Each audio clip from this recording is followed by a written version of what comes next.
সম্প্রতি বেশ কয়েকটি অপ্রীতিকর ঘটনায় ফের রাজ্যের সরকারি হাসপাতালের নিরাপত্তা প্রশ্নের মুখে পড়েছে। আরজিকর হাসপাতালের মহিলা চিকিৎসক পড়ুয়ার অস্বাভাবিক মৃত্যুর পর দেশ জুড়ে সমালোচনার ঝড় উঠেছিল। তা সামলাতে বেশ কিছু কঠোর পদক্ষেপের ঘোষণা করেছিল রাজ্য সরকার, কিন্তু তারপরেও বিক্ষিপ্তভাবে একই ধরনের ঘটনা ঘটে চলেছে। সম্প্রতি দুর্গাপুরের বেসরকারি মেডিকেল কলেজের অথবা উলুবেড়িয়া, বীরভূম বা রাজ্যের সবচেয়ে বড় সুপার স্পেশালিটি হাসপাতাল এসএসকেএম এর ঘটনা ফের একবার হাসপাতালে মহিলাদের নিরাপত্তার বিষয়টি নিয়ে প্রশ্ন তুলে দিয়েছে। সেই কারণেই রোগী ও চিকিৎসা কর্মীদের নিরাপত্তা সুনিশ্চিত করতে শনিবার বৈঠক ডেকেছিলেন মুখ্য সচিব মনোজ পান্ত।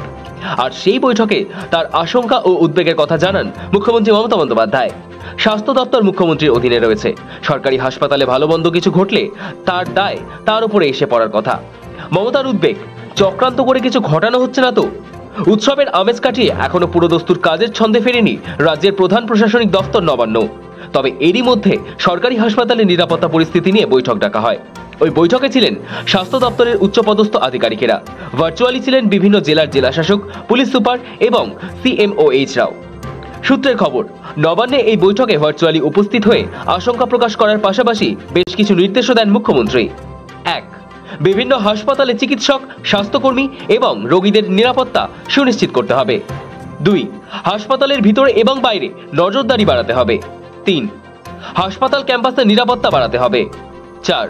কে কখন হাসপাতালে আসছেন যাচ্ছেন তার ডিউটি রোস্টার দেখেই স্পষ্ট হবে, ফলে কোনো অপরাধ সংঘটিত হলে তদন্তে সুবিধা হবে। 5. হাসপাতালগুলিতে পর্যাপ্ত আলো, সিসিটিভি রাখতে হবে। কোনো সিসিটিভি খারাপ হলে তা তৎক্ষণাৎ বদলে দিতে হবে। 6. হাসপাতালে পরিচয়পত্র আবশ্যিক করতে হবে, বিশেষ করে চিকিৎসক ছাড়া অন্যান্য কর্মী যারা আছেন তাদের। 7. রোগীদের নিরাপত্তা সুনিশ্চিত করতে হবে। 8. বেসরকারি নিরাপত্তা রক্ষী নিয়োগের ক্ষেত্রে একান্ত নজরদারি চালানোর পাশাপাশি তাদের নির্দিষ্ট পরিচয়পত্র ও পোশাক তৈরি এবং প্রশিক্ষণ দেওয়ার নির্দেশ। 9. কর্মী নিয়োগের আগে তাদের অতীত কাজের রেকর্ড খুঁটিয়ে দেখার নির্দেশ। 10. জোর দেওয়া হয়েছে হাসপাতাল কর্মীদের প্রশিক্ষণ, নির্দিষ্ট পোশাক, ডিউটি রোস্টারের দিকে।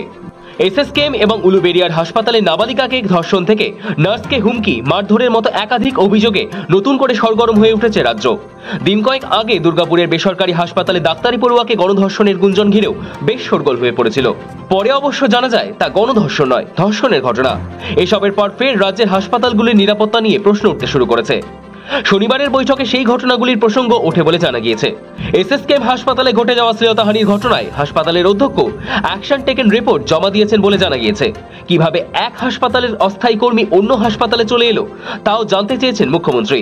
ইতিবাচক হলো, হাসপাতালের নিরাপত্তা পরিস্থিতি নিয়ে সরকারকে এবার নড়ে চড়ে বসতে দেখা গিয়েছে। বাকিটা সময় বলবে।